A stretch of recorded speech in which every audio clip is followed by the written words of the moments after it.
Welcome to The Coalition. This is a talk show dedicated to discussing health, wellness, and inspiration. I'm your host, Dr. Shani Belgrave. Hello, welcome to The Coalition. This show is focused on transforming lives. I'm your host, Dr. Shani Belgrave, Atlanta bariatric and minimally invasive surgeon. In my specialty, I focus on the treatment of obesity. Obesity is a known risk factor for cardiovascular disease. Right on time for Heart Awareness Month, I'm delighted to welcome esteemed cardiologist Dr. F. Michael Toca to the show to educate us on matters of the heart. Dr. Toca, thank you for being a part of the coalition. Thank you very much. Thank you for inviting me. So, Dr. Toca, can you start off by just telling us a bit about yourself? I'm a cardiologist. I specialize in heart rhythm cardiology, which is a specialty that deals with atrial fibrillation and other abnormal heart rhythms like ventricular tachycardia and other rhythms. I have offices in Midtown and in Decatur, and typically see all types of cardiology patients with all types of heart disease, but do specialize in heart rhythm and any abnormal rhythms of the heart. Okay. So, one of the things I wanted to talk about is the scope of cardiovascular disease in the United States. Can you give some information on the magnitude and the significance of that problem? Yeah, as you know, and as many people know, cardiovascular disease is the number one cause of death in the United States and in the world. And so sometimes there's obviously many sorts of illness that we hear a lot about. Sometimes because we hear so much about heart disease or so much about people having heart attacks, we don't realize that it is by far the number one killer of people in the United States.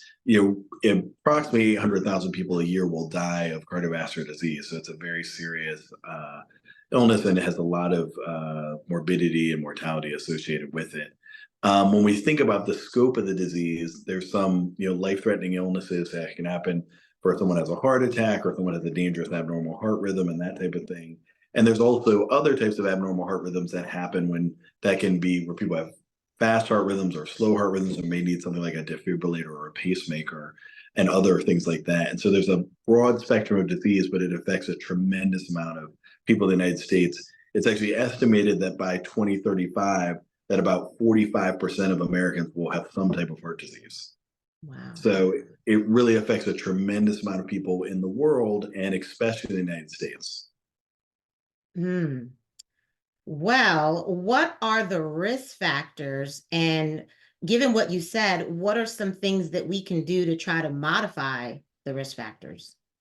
Good question. Good question. The typical risk factors we think of for heart disease are smoking and excessive alcohol use, uh, high cholesterol, high blood pressure, diabetes, and then the genetics, the family history of heart disease can predispose.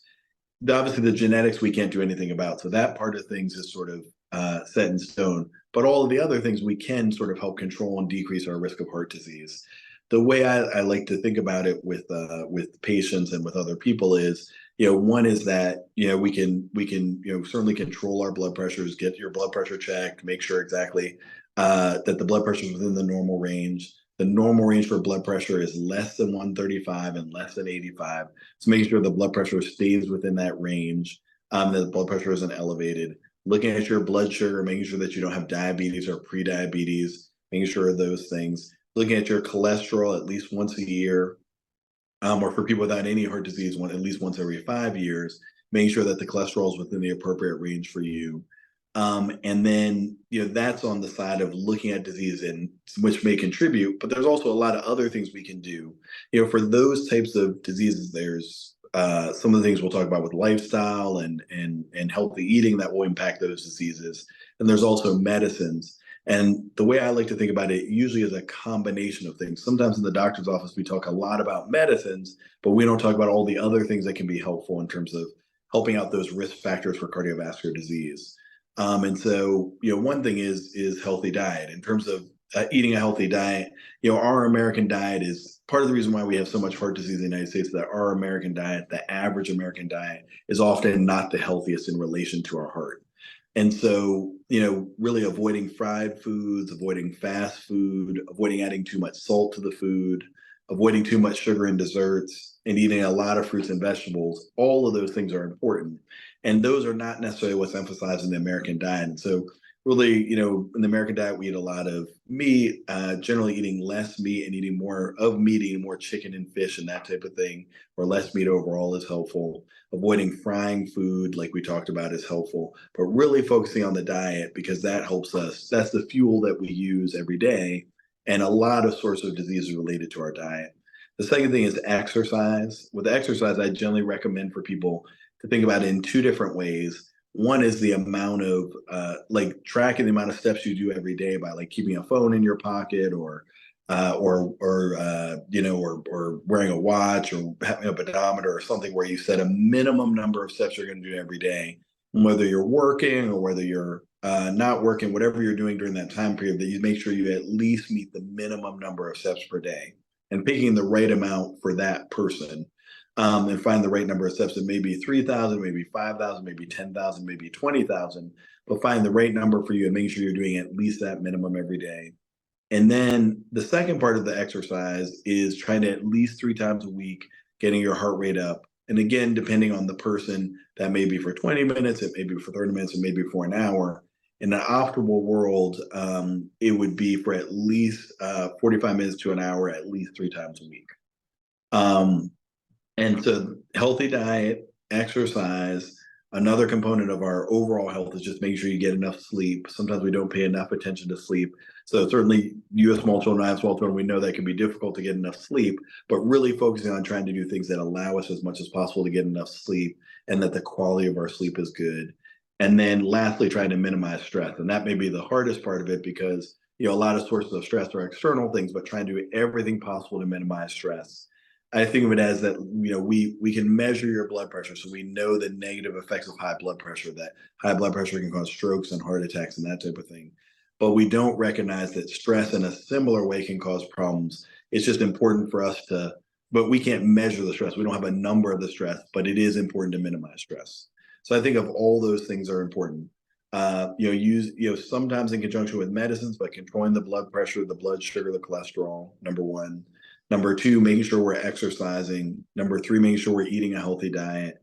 Number four, making sure we're getting enough sleep. And number five, making sure we're decreasing stress. All of those things. And one thing I should mention is there's a lot of studies now that show that our relationships, us being involved with friends, not necessarily romantic relationships, but friends and other people is important in terms of our overall health and in terms of heart disease.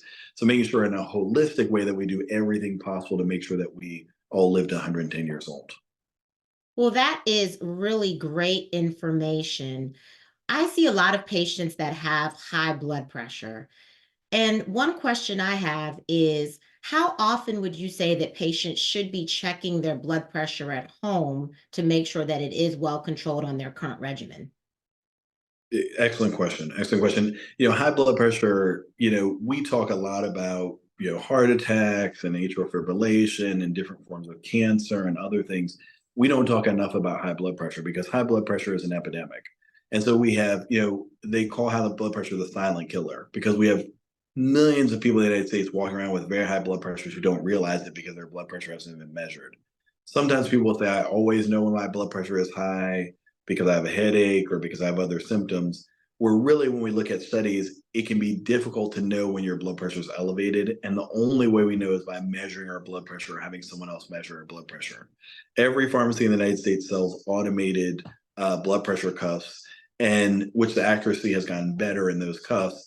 And it is important for all of us to have our blood pressure checked at work or buy one of the cuffs or at a fire station, but in some way make sure our blood pressure is normal.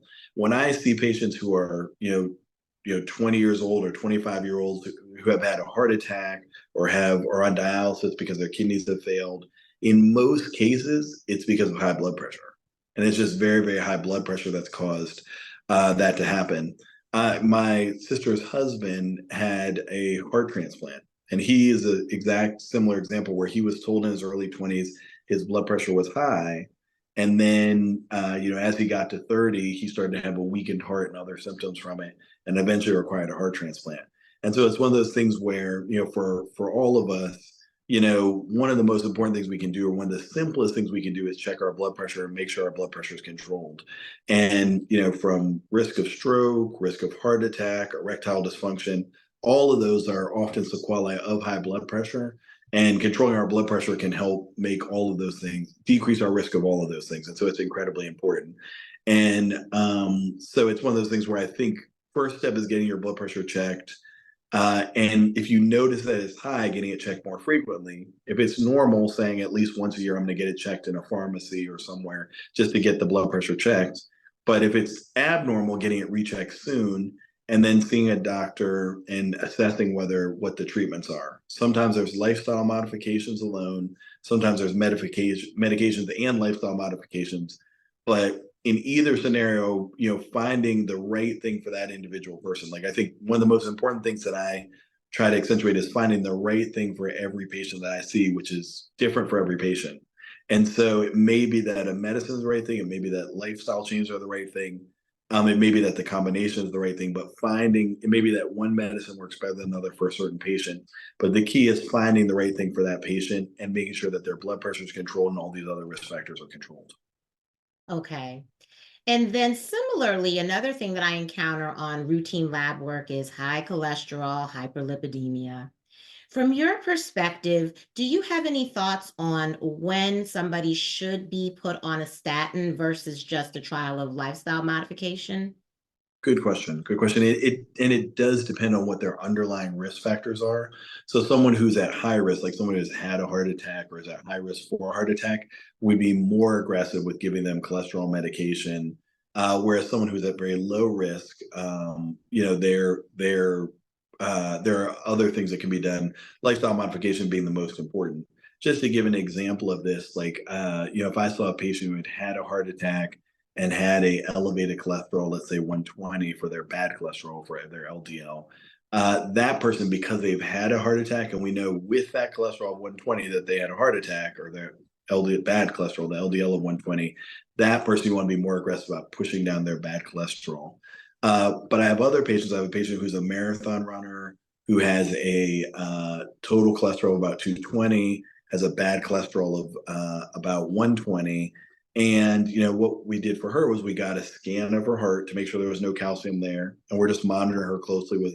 She has a very healthy lifestyle, and does eats a healthy diet, exercise, does other things, and we've seen from that scan that there's no signs of calcification of her vessels, and so we're just monitoring her and making sure things are okay. So again, I think that the therapy has to be tailored to the patient and what their overall risk is.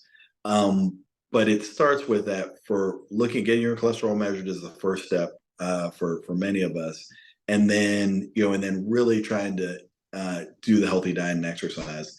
The one other thing I wanted to say about that is, for most of us, it's not something that happens in a day. It's not that tomorrow people are going to watch this and say, tomorrow I'm going to completely change their life. For the majority of people, oftentimes, sometimes a better method is to say, I have a lot of patients who have been successful by saying, every month on the first of the month, I'm going to do something different that improves my overall health in terms of healthy diet and exercise. So if they eat, fast food twice a week, they're going to say, instead of that, starting this month, for the rest of my life, I'm going to do it once a week. And then the next month, they may say, I eat desserts 3 times a week. I'm going to do it 2 times a week. But for the rest of my life, I'm going to make that change. They may say, I exercise once a week. I'm going to make it twice a week the following month. And so, for example, I have found much more success with that with patients than saying, I'm going to completely change my life in this moment, only because, completely changing everything for 3 months is much less successful than making lifetime changes over time. Right, gradual change. Mm-hmm. You mentioned that excessive alcohol consumption is a risk factor.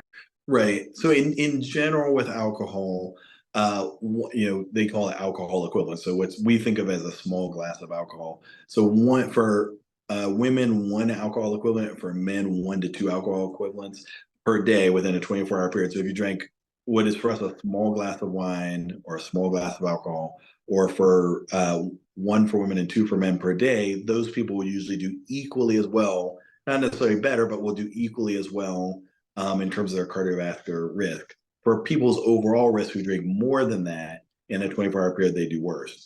And for many patients, when I talk to them, they'll say, I don't drink every day, but I do drink, I may on the weekend drink 4 drinks. And that in general is found not to be helpful or harmful to patients. And so in general, I would try to minimize alcohol consumption in general. But if you're drinking alcohol, drinking 1 drink for women and 2 drinks for men at most in a 24-hour period. Okay. Well, that is good information. Another question for you, Dr. Toca. What are some signs and symptoms that people should be on the lookout that may be an indication that they have cardiovascular disease? Excellent question. Excellent question. And the specific things I might look for. One is obviously if you notice pain in the chest or pressure in the chest, that's something that you need to have evaluated. If you notice your heart racing or skipping beats, that's something you should have evaluated. And then if you notice that you exercise tolerance wise, if you say, now I walk 2 flights of stairs and I feel terrible, whereas 6 months ago I used to walk 2 flights of stairs and feel great. When you notice a change in how much you can exercise, that's also a concerning risk factor. But in general, I always say to people, your body better than anyone else. And if you notice that there's a change that you're concerned about it, you should have it evaluated by your doctor. Every person's different, so there may be different symptoms that you notice, but I'd much rather have someone come in, get evaluated, and have normal studies than have someone not come in and end up in the hospital or end up, with something worse because they didn't get evaluated. So I would say, sometimes different symptoms appear different in different people. When they did the original studies for heart attacks, they studied essentially only men. And in those men, they saw a certain group of symptoms. When the studies were broadened to really look at everybody, they saw, to men and women, they saw that the symptoms may vary. And I always think that, you know yourself better than anybody else. If you feel like I have something concerning or that's different than it was before, it may not be the typical chest pain. It may be a feeling in the chest, it may be pressure in the chest, anything else, any of those things I would get it evaluated. Okay.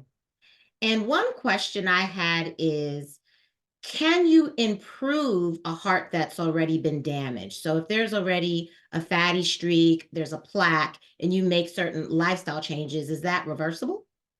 Yes, that's an excellent question. That's an excellent question. And so for many of us, as we age, we start becoming healthier and healthier. Like in college, we may have eaten, or done whatever, eaten fast food or done whatever. And so and now as people evolve to be healthier, they start making different choices. And what we see when we look at blockages within the vessels or other types of heart disease, that as people change, and people who stop smoking, people who stop, who eat a healthier diet and things. Excuse me. Bless you. Thank you. Thank you. Those changes can make significant differences in regressing those blockages they have in the vessels. Also, for example, people on cholesterol medicine, the cholesterol medicine can stabilize those blockages and help people do better in terms of those blockages. So the changes that we make in terms of exercise, the changes that we make in terms of healthy eating make significant differences. Well, that is really good news. That's great news. So, Dr. Toca, if a patient wants a cardiology consultation, what is the best way for them to get in touch with you? The best thing would be to call our office. It's Total Cardiology of Atlanta. We have offices, as I said, in Midtown and in Decatur. And the phone number is 678-995-5068 and 678-995-5068. And our emphasis as a practice is to try to look at each patient individually and make sure that we're doing the things to take care of that specific person, not just give a general prescription for every patient. Well, thank you so much. This was very insightful and informative. Thank you for being a part of the coalition. We look forward to having you on the show another time. Great. Thank you very much. Thank you.